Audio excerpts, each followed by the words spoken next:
और इन्हें अच्छे से रंगना होगा। वाह, मैं अपने लॉन को बहुत रंगीन बनाना चाहती हूँ और मैं इसका रास्ता बहुत खूबसूरत पत्थरों से बनाऊंगी। ओह, मेरी बारबी इतनी मशहूर तो नहीं है, लेकिन वो खुश बहुत है। ओह वाह, क्या आइडिया है।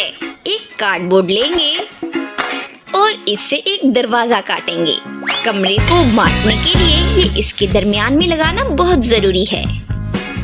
और अब कमरे को एक तरफ से पीले, गुलाबी और नीले रंग से रंग देते हैं। ओह, ये हो गया। और अब मेरा लेगो लेंगे। इसकी मदद से एक बाथटब बनाएंगे। देखो, 3, 2, 1 और ये हो गया।